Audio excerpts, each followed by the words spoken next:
આણંદ જિલ્લાના ખંભાત તાલુકામાં આવેલ શકરપુર ગામ વિસ્તારમાં પશુ ચોરોનો આતંક વધ્યો છે.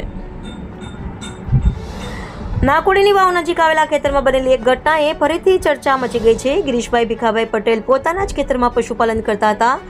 મોડી રાત્રે અજાણ્યા પશુ ચોરો તેમના તબેલામાંથી 2 ભેંસો ચોરી ગયેલા. તેની કિંમત અંદાજે 2 લાખ રૂપિયા જેટલી થાય છે. આ બનાવને લઈને ગિરીશભાઈ પટેલે ખંભાત સિટી પોલીસ સ્ટેશનમાં ફરિયાદ નોંધાવી હતી. ફરિયાદમાં એક માણસનું નામ પણ ઉકેલવામાં આવ્યું હતું. ફરિયાદીનો આક્ષેપ છે કે પોલીસ ફક્ત એક જ વાર સ્થળ પર આવી પંચનામું કરી ગઈ હતી. ત્યારબાદ કેકના ગંભીરતાથી લેવામાં આવ્યો ન હતો. સવાલ એ થાય છે કે ખંભાત પોલીસ શું ચોરો પર કડક કાર્યવાહી કરશે કે નહીં? પછી ચોરો વધુ બેફામ બનીને આવી ચોરીઓને અંજામ આપતા રહેશે. હવે જોવાનું રહેશે કે ગિરીશભાઈ પટેલને ન્યાય મળશે કે નહીં. રિપોર્ટર અશ્વિન ખત્રી, ખંભાત. નામ છે આપનું? ગિરીશ કુમાર ભીખાભાઈ પટેલ. અને કયો વિસ્તાર છે આ? નાકોડીની વાય. હા, હવે તમારી જોડે શું ઘટના બની છે? 2 ભેંસો, મારી 5 જાનવર હતા, એમાં 2 ભેંસો ગઈ છે 2 લાખ રૂપિયાની. કેટલા સમય પહેલા? ગયા મહિને 7મા મહિનાની 20 તારીખ રાતે.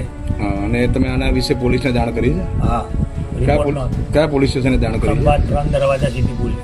હવે તેમને સિટી પોલીસ સ્ટેશન તરફથી કોઈ સંતોષકારક જવાબ મળ્યો છે? કશું નહીં, તપાસ કરીએ છીએ બસ.